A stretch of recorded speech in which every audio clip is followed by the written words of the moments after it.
Existían entonces los gigantes en la tierra, y también después cuando los hijos de Dios se unieron con las hijas de los hombres y engendraron hijos. Estos son los héroes famosos de antaño. Génesis capítulo 6, versículo 4.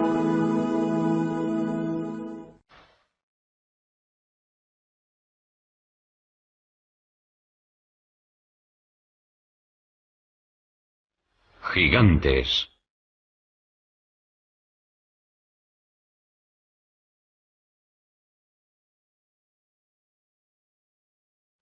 Misterio y mito.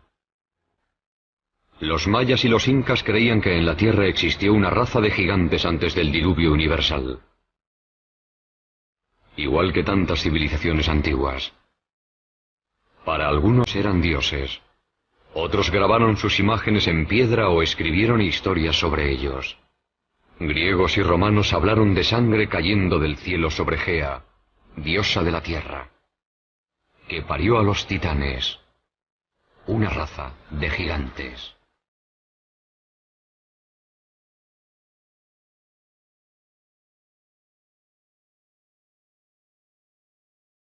Quizá el más famoso fue Goliat, el filisteo, uno de 5 hermanos gigantes.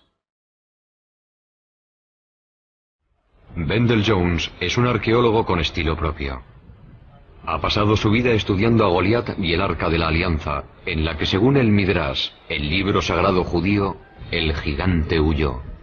Goliat se abrió camino entre los soldados israelitas, se subió el arca a los hombros, atravesó varias ciudades y devolvió el arca a los filisteos.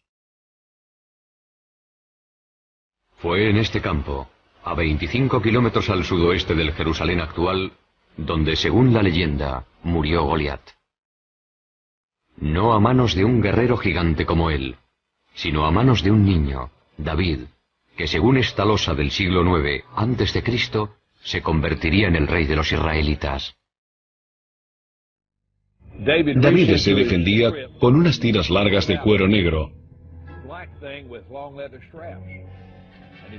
Se las colocó enrolladas al brazo y dijo: «Os habéis enfrentado a mí con una armadura, un casco y una espada, pero lucharé contra vosotros en nombre del Señor, Dios de Israel».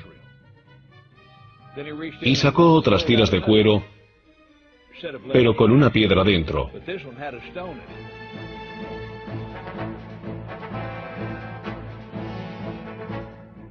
Y con las piedras de su honda, el pastor golpeó a Goliat. Le atontó, pero no le mató. Goliat cayó al suelo. David se acercó y le quitó la espada, la enorme espada con la que había matado a tantos hombres, y con ella le decapitó. A 3 kilómetros del lugar donde tuvo lugar esta pelea, hay un montículo cubierto de hierba. Se supone que es la tumba de Goliat, aunque no se sabe a ciencia cierta, porque no se ha comprobado. En Estados Unidos hay muchos montículos que se consideran tumbas, una raza de gigantes. Se descubren cerca de Clearwater los restos de 7 personas de casi 3 metros de altura enterradas hace 200 años.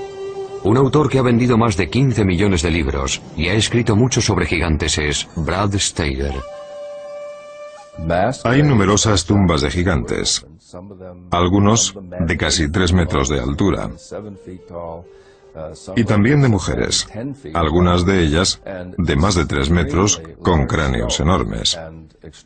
Y curiosamente, algunos de estos cráneos tenían cuernos, otros tenían 2 filas de dientes y una serie de lo que hoy se denominan anomalías. Pero tenían unos cráneos gigantescos. Eran seres enormes. Restos de gigantes extintos enterrados bajo láminas de pizarra. Un arqueólogo a quien siempre han fascinado las leyendas sobre gigantes americanos es David Hatcher Childress. En torno a 1850, se excavaron varias tumbas en el medio oeste americano. Y en muchos casos, se encontraron personas de casi 3 metros. En muchos casos tenían 2 filas de dientes y también 6 dedos en las manos y en los pies. Lo que encontraron unos mineros en Bridal Veil Falls, California, se trataba de un muro con jeroglíficos muy complicados. Creían que iba a haber oro detrás del muro. Lo derribaron y descubrieron una mujer con un niño cubiertos de pelo y de polvo.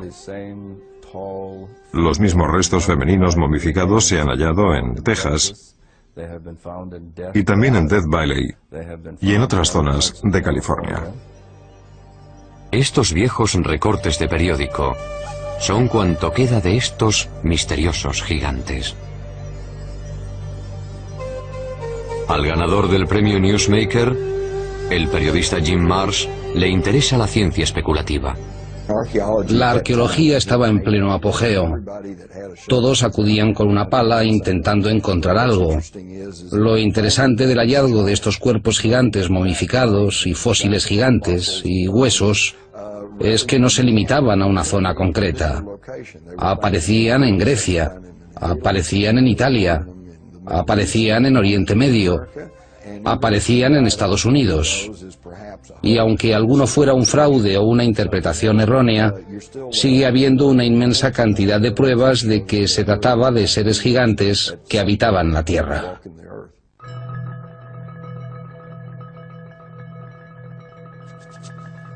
En 1912, los granjeros empezaron a llegar a esta cueva cerca de Lovelock, Nevada, en busca de guano de murciélago, un buen abono. Una vez dentro, se llevaron una sorpresa. Al cavar en los 4 o 5 metros de guano que había en esta cueva, empezaron a descubrir objetos muy curiosos. Había cestas con cebos para patos e instrumentos de caza y pesca en un lago cercano. Pero después descubrieron algo realmente extraño. Unos gigantes pelirrojos momificados. Estos gigantes medían casi 3 metros de alto.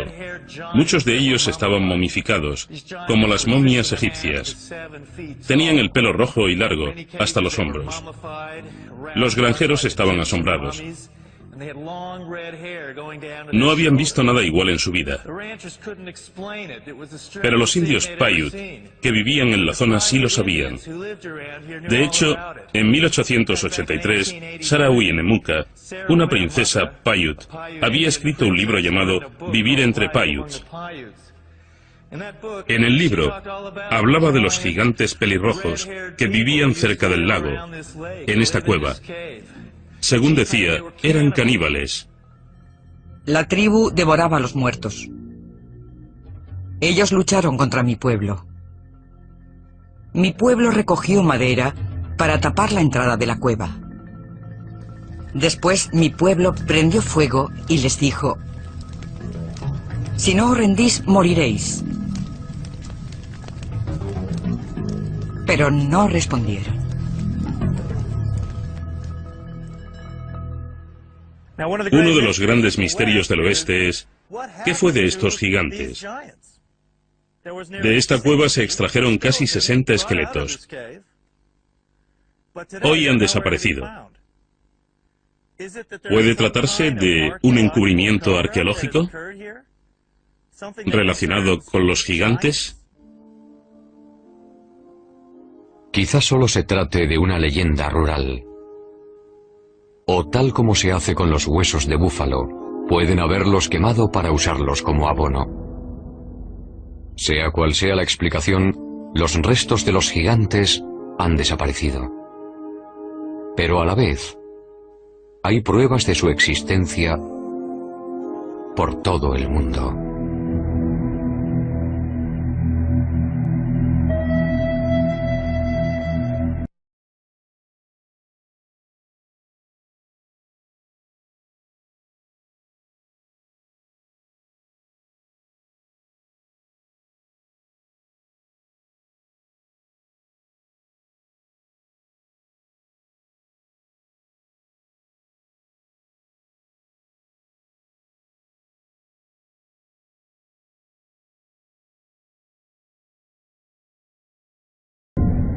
En Chile, en el Cerro Unitas, a más de 100 metros de altura, está la mayor imagen de una figura humana del mundo. Figura humana del mundo. ¿Quién lo hizo y por qué? Es un misterio.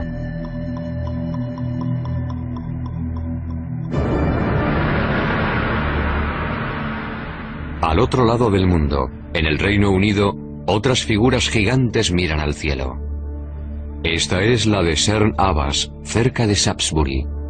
Grabada en piedra caliza, no se sabe en qué época, puede representar a Hércules, el héroe mitológico. A 240 kilómetros de allí está el hombre de Wilmington, con sus 90 metros de longitud. Emerge sobre la campiña inglesa como un dios gigante de otra era. En Gran Bretaña hay representaciones muy variadas relacionadas con los gigantes. Una autoridad sobre el folclore inglés y los gigantes de Gran Bretaña es Jennifer Westwood. En sus orígenes, Gran Bretaña estuvo habitada por gigantes. En aquellos tiempos se llamaba Albión. Y tras la caída de Troya, un héroe llamado Bruto vino con todos sus hombres y decidió conquistar Albión. Batallaron con aquellos gigantes salvajes y mataron a casi todos. Pero había uno, llamado Gog Magog, al que dejaron con vida, que medía 4 metros y luchó contra el duque de Cornualles, llamado Corineo. Fue una pelea con muchas alternativas. Gog Magog le rompió las costillas a Corineo, y este se indignó tanto que cogió al gigante de 4 metros y lo tiró por un acantilado. El gigante quedó destrozado contra las rocas, y su sangre las tiñó de rojo.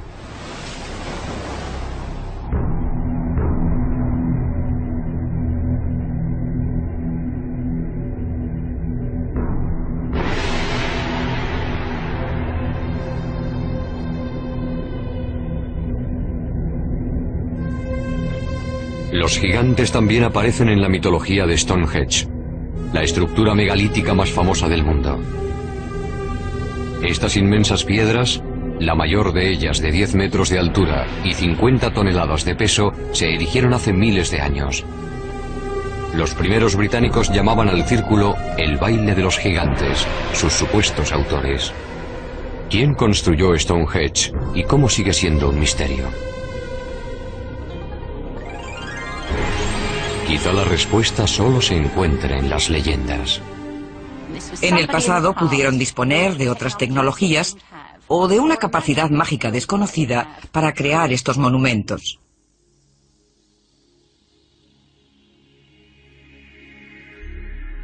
Gilgal Rephaim, con su forma de espiral, está en los altos del Golán, a 80 kilómetros de Damasco.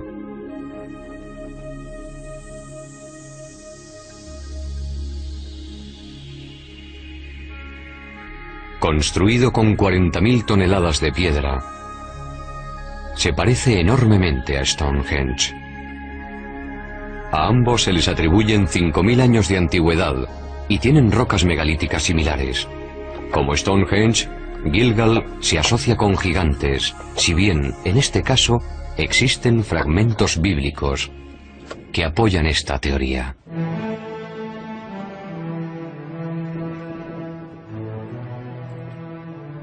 El arqueólogo israelita Daniel Herman está investigando una tumba recién abierta. Evidentemente, esta es la tumba de un hombre muy poderoso. Se ve por el tamaño de las piedras. Construirlo debió representar un esfuerzo enorme y prolongado.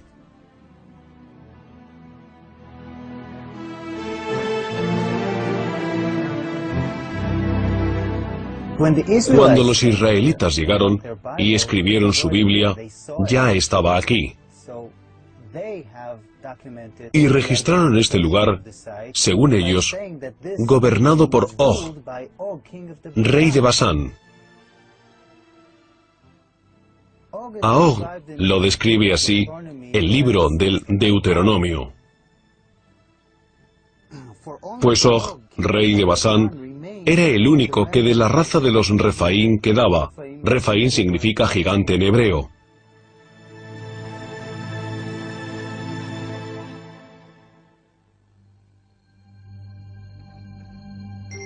La superficie de nuestro planeta está llena de construcciones enormes, con miles de años de antigüedad. Están en los desiertos, en las llanuras, bajo los océanos, en las montañas como las de Sudamérica. El mundo debió ser como las ciudades de Machu Picchu, Tiahuanaco, Sacsayhuamán. Debió ser un mundo poblado por gigantes que construían sus edificios con grandes bloques de piedra de 200 o 500 toneladas.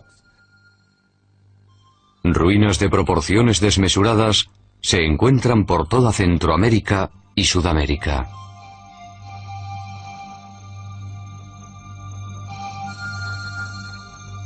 Hasta un escéptico puede plantearse quién ha construido estas enormidades, si no una raza de gigantes.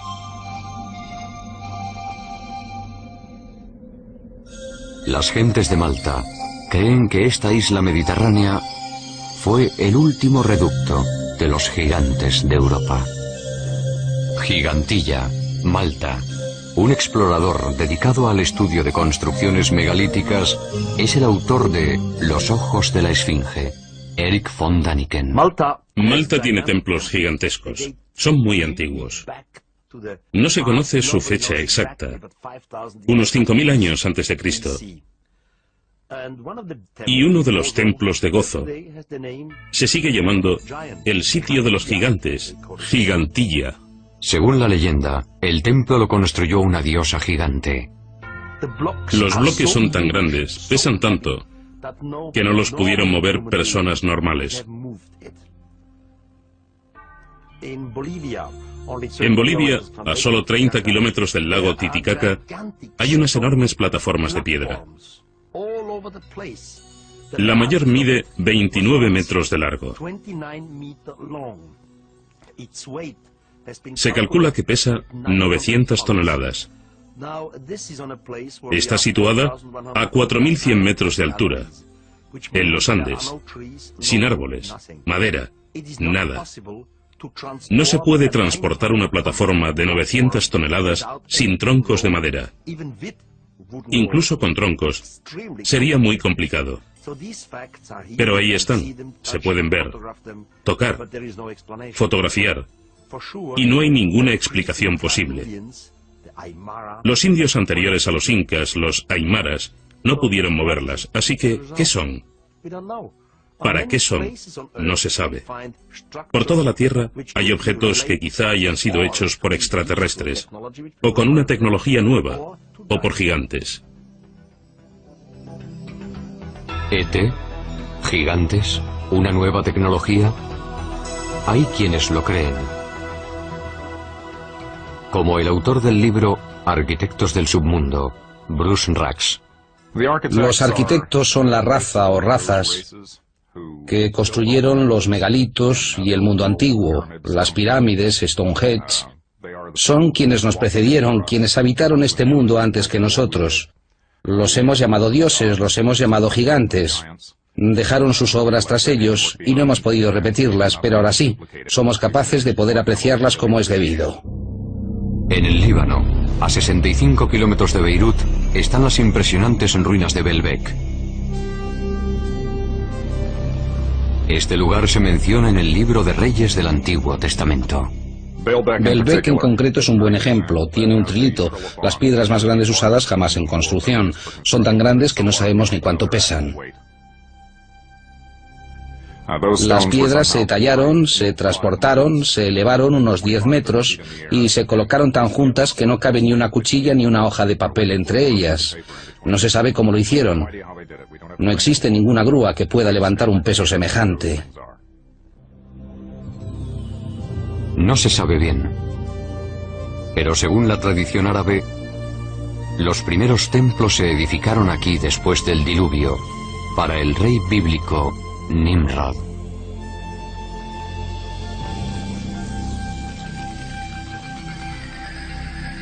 ¿Pero qué significa la palabra gigante? ¿Son monstruos sanguinarios como el cíclope de la Odisea de Homero? ¿O los ogros gruñones de los cuentos infantiles?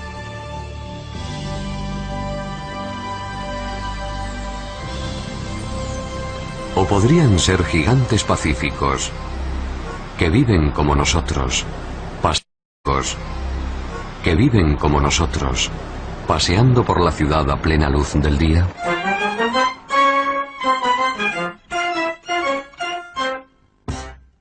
Hay dos tipos de personas que pueden considerarse gigantes. Hay gigantes genéticamente programados para ser altos, personas normales cuyos genes les llevan a ser muy altos. Y también hay personas que sufren algún tipo de desorden, el más común de los cuales, o el más conocido, es la acromegalia, una enfermedad producida por el exceso de la hormona del crecimiento. Una acromegalia tiene muchos efectos sobre el cuerpo. No solo genera personas excesivamente altas, también origina problemas potenciales en el esqueleto y en otros órganos internos.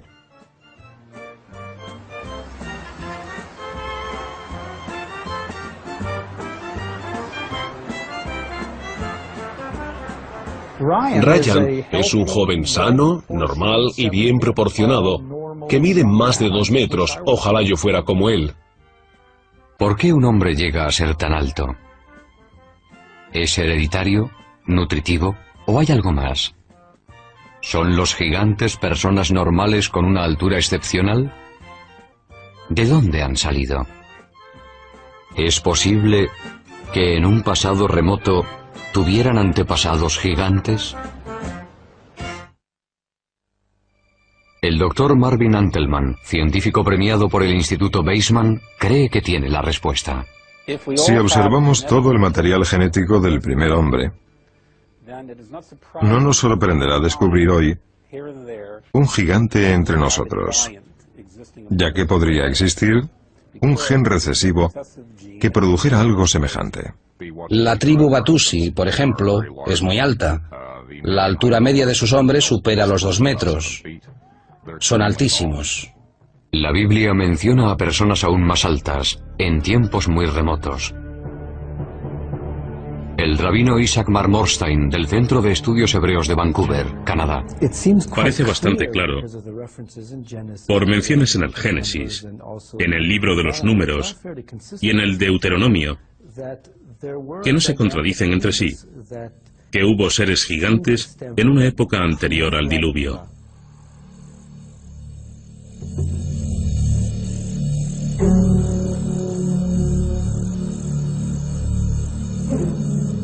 ¿Es posible que las condiciones medioambientales del pasado potenciaran el desarrollo de gigantes? Por restos fosilizados, sabemos que algunas especies, como los dinosaurios, eran mucho más grandes que las actuales. Un defensor de esta polémica y arriesgada teoría es el Dr. Carl Bo. Una expresión genética óptima implica que el mejor ADN del organismo se expresa gracias a las condiciones atmosféricas favorables. Según demuestran los fósiles, árboles como la secuoya gigante californiana eran antes mucho más grandes. Según una teoría, las condiciones medioambientales del pasado favorecían el gigantismo.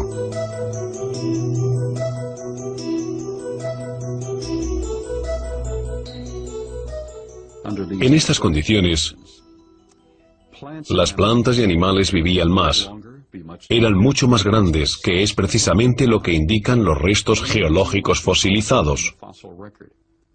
Plantas mucho mayores, formas de vida mucho mayores, animales que miden hoy 3 metros, medían 5 o 6 metros.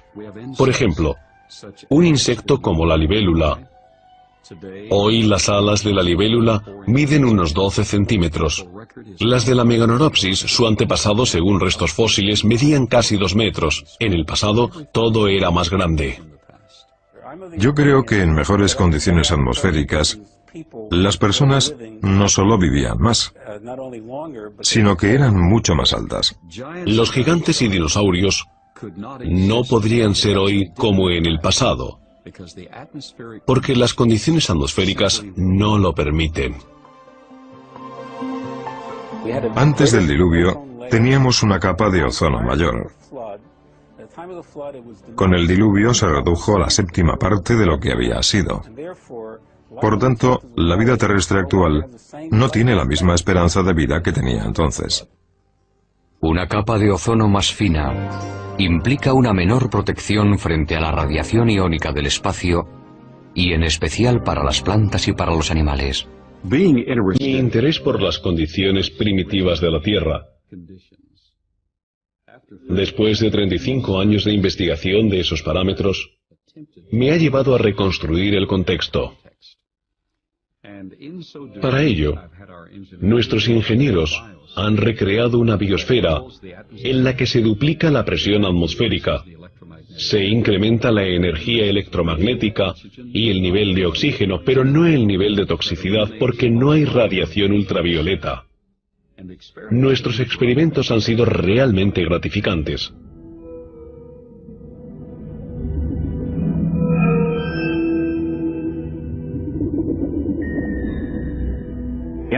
En un experimento científico controlado, hemos medido los efectos de un campo magnético poseléctrico sobre los sistemas biológicos.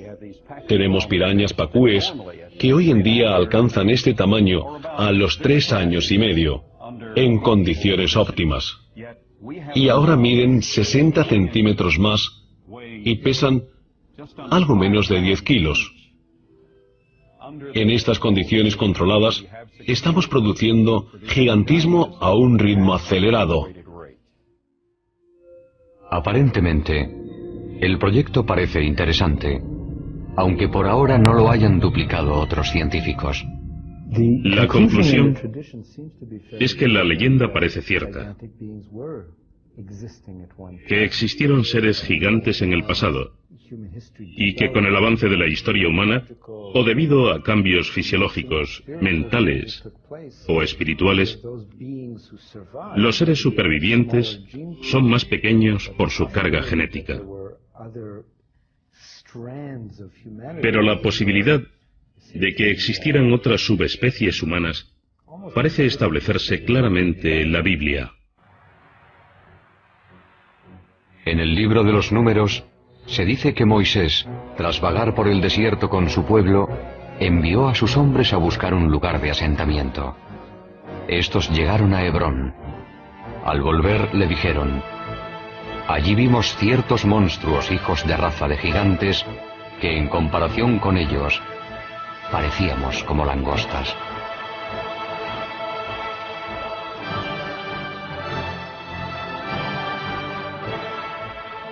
Las tribus siguieron hacia el nordeste, en dirección a lo que hoy es Petra, en Jordania. Y allí también, según la Biblia, había gigantes. Fueran donde fueran, hallaban huellas de gigantes.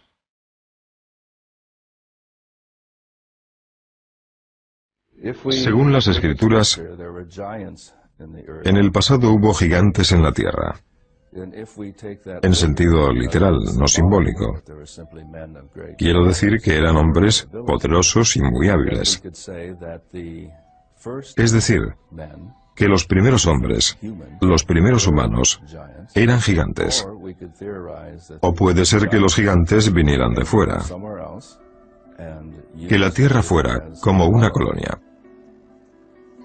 Este concepto es sorprendente. Pero un pueblo más antiguo que los israelitas pensaba lo mismo. Escribieron que los gigantes eran seres celestiales, no terrestres, que venían de otro planeta.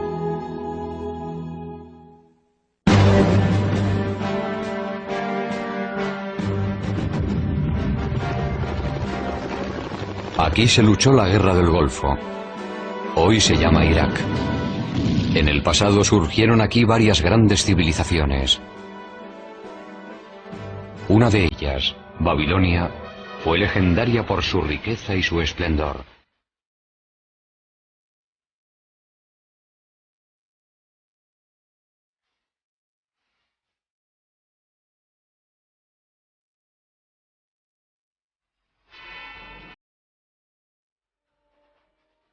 Pero antes de Babilonia, Tanto como 6.000 años antes, surgió otra civilización notable.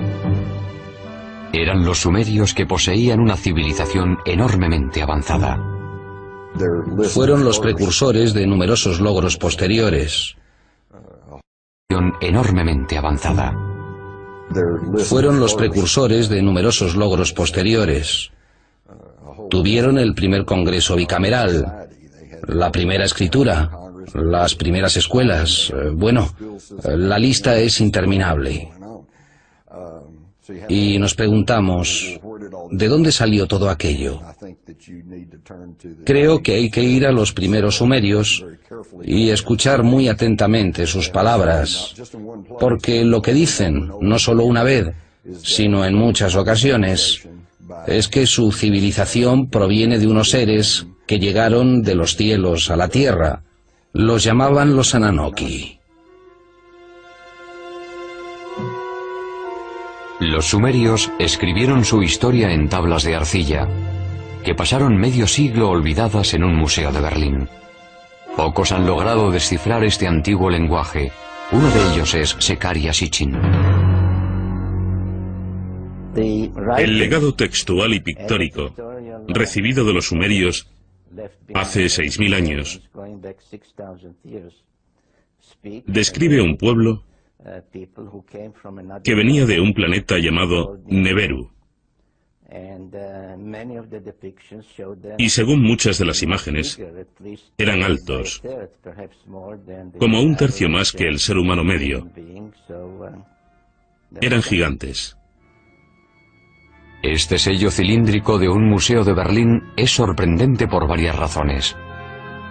Muestra nuestro sistema solar con el Sol en el centro y los planetas a su alrededor. Un hecho que se descubrió en Europa hace solo 300 años. También está el planeta Plutón, que no se descubrió hasta 1930. Además aparece otro planeta que los sumerios llamaban Neberu, y del que venían, según ellos, los Ananoki, o gigantes celestiales.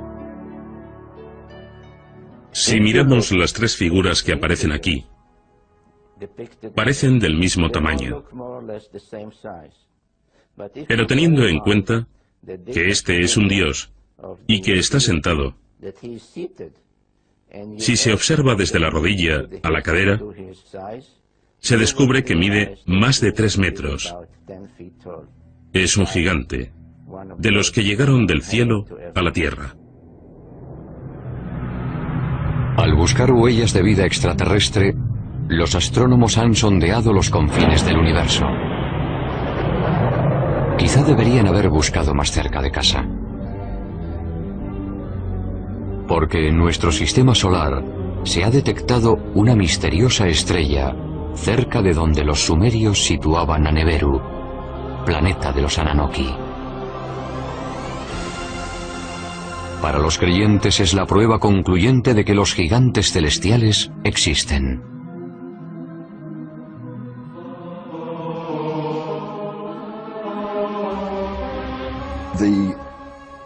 El texto sumerio, a grandes rasgos, nos dice que hace más de 400.000 años los Ananoki llegaron del espacio y aterrizaron en el valle del Tigris-Éufrates.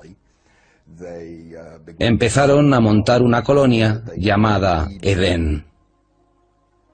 Según el Génesis, en Edén o Edén, Adán fue creado a partir del polvo y Eva de una de sus costillas. Pero hay una versión tecnológica sobre el origen de la vida. Al necesitar mano de obra, la evolución dio un salto y recurrió a la ingeniería genética. Mezclaron el esperma de un Ananoki con óvulos de un humanoide primitivo, de uno de los hombres prehistóricos, cuyos restos están apareciendo en África, la famosa Lucy, y produjeron un híbrido que se convirtió en Cromañón, el hombre moderno.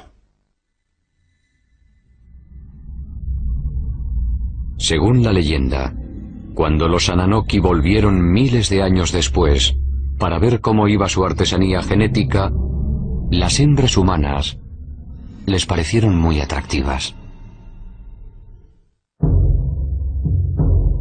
Comienza en la Biblia, donde se ve desde su inicio, con Moisés, que cuando los hijos de los dioses vieron a las hijas del hombre, las desposaron.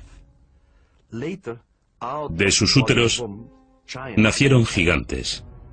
Tan destructivos eran los titanes que los padres Ananoki decidieron aniquilarlos. El libro apócrifo de Baruch nos dice incluso cuántos gigantes murieron. Según el libro de Baruch, el Señor creó el diluvio. Destruyó toda la vida de la tierra,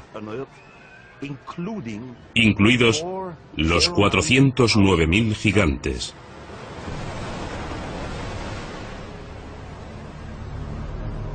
Según parece, algunos titanes sobrevivieron. Pero su reinado en la Tierra se acabó y los humanos se convirtieron en la especie dominante.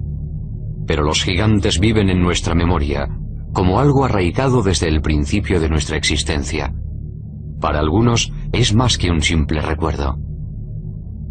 Quizás son los que nos informan de un número creciente de gigantes saliendo de los ovnis. Estos creyentes aseguran que los Ananoki, o gigantes celestiales, van a volver. En los últimos 10 años, han aumentado los avistamientos de ovnis con ocupantes gigantes.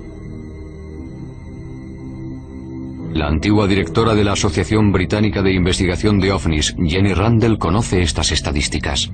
Al analizar 15.000 encuentros, los gigantes cada año se mencionan más, desde 1965 en adelante. Y recibimos muchos más informes sobre gigantes hoy que hace 30 o 40 años. Los libros apócrifos de Enoch tienen más de 5.000 años de antigüedad. En ellos, Enoch narra cómo 2 hombres muy altos le llevaron al cielo. En este viaje celestial también habla de quienes llegaron a la tierra desde el cielo. Ante mí aparecieron 2 hombres enormes, como no he visto nada igual en la tierra.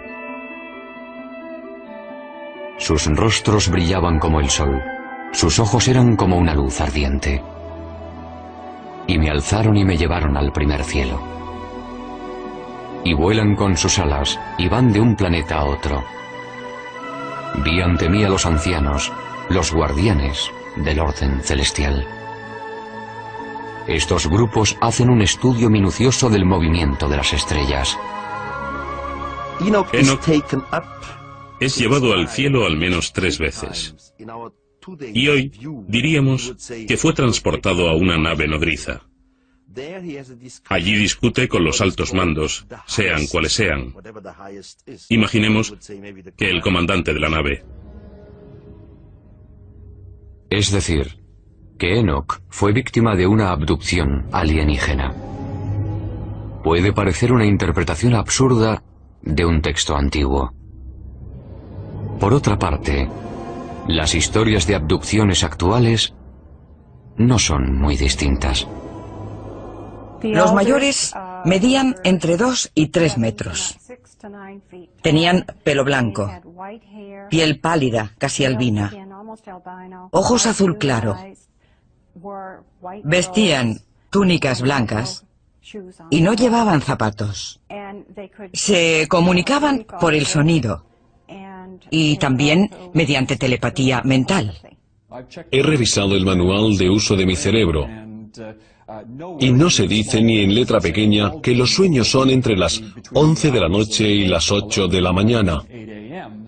En general es así, pero sabemos que el cerebro puede crear imágenes muy nítidas, muy reales, que solo son alucinaciones. Pero lo ocurrido en la ciudad rusa de Forones no es fácil de explicar, porque hubo al menos 20 testigos. ¿Pudieron soñar todos lo mismo a plena luz del día? En septiembre de 1989 ocurrió algo en la ciudad de Vorónezh, a 300 kilómetros de Moscú, que llamó la atención de la prensa mundial. Durante semanas se vieron luces extrañas en el cielo, y el 27 de septiembre se informó de que en un parque público había aterrizado una nave de la que bajaron 3 figuras gigantes. Había aterrizado una nave de la que bajaron 3 figuras gigantes. Nada, ni remotamente parecido, había ocurrido jamás en Vorónezh. Antes de venir a América en 1990, el periodista ucraniano Paul Stonehill informó sobre Vorónezh para la prensa internacional. Los investigadores del suceso de Vorónezh, que eran científicos, geólogos y también algún militar, fueron al lugar inmediatamente. Justo después, estuvieron allí el 3 de octubre, estudiando y recogiendo pruebas.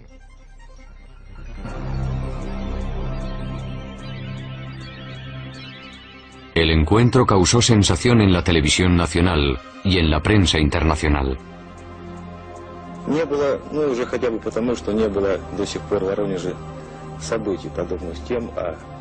Los dibujos de los niños testigos son muy descriptivos.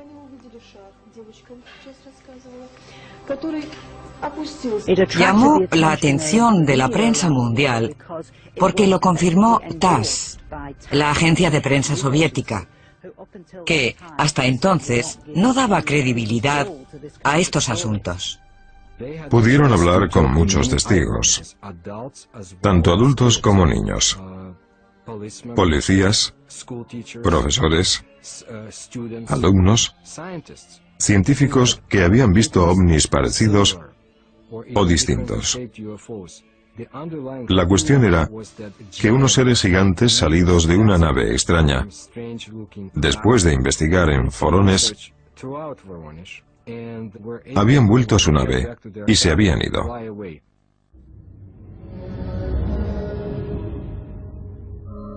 Esta vez teníamos un gran número de personas. Todos coincidían al describir la apariencia de estos gigantes, así que no se trataba de creer o no creer a un testigo. Era imposible no creerlos porque había muchos de ellos hablando de lo mismo. Yo estaba en el Parque del Sur, cerca de la carretera, y vi un objeto volador a una altura de entre 200 y 250 metros. Se quedó a la misma altura, sin moverse horizontalmente. Eso me interesó mucho, porque no podía ser un globo meteorológico. Hubo un chirrido, como una perforadora en plena tarea, quizá haciendo un agujero en el suelo. Las criaturas salieron de la nave. No parecían personas normales, eran mucho más altos. Tenían hombros, pero no vi la cabeza. Era enorme, muy grande, más que nosotros. Parecía muy fuerte. En 1989, Sergei Makarov fue uno de los colegiales que estaba en el parque de Vorónezh. Recuerdo un grupo muy grande de personas, todos asustados, todos pálidos. Yo estaba asombrado. Denis Mursenko era otro niño que estaba en el parque aquel día de septiembre de 1989. Vi unas huellas y un hombre muy raro. Parecía normal, pero era muy alto. Poco después, desapareció. Yo supe que el ovni y los gigantes existían, porque los vi. Pero ahora, al recordarlo, me parece como un cuento de niños.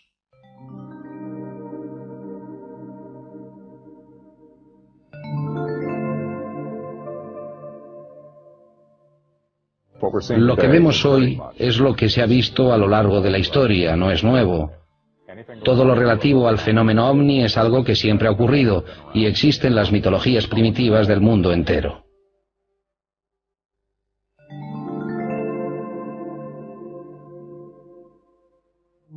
Están las leyendas. Y también existen pinturas rupestres de seres gigantes y pisadas. Yo creo que existió algo en el pasado, y este algo era mucho mayor que los humanos. ¿Eran realmente nuestros padres? Eran los patriarcas que nos precedieron, mencionados en las leyendas, los gigantes del Olimpo, nuestros antepasados.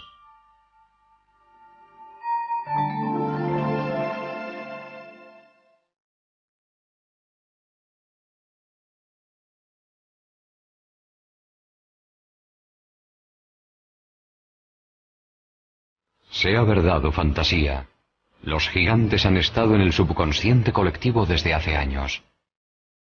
¿Pero hubo una raza de gigantes en la Tierra? Los textos antiguos y las pruebas lo sugieren. ¿Y es posible que los genes recesivos de quienes miden más de 2 metros hoy estén conectados con una raza de gigantes? Casos como el de los gigantes de Forones hacen pensar si van a volver los gigantes divinos de los sumerios. Pero sean reales, imaginarios o alegóricos, una cosa es cierta. El misterio y el mito de los gigantes nos acompañará durante mucho tiempo.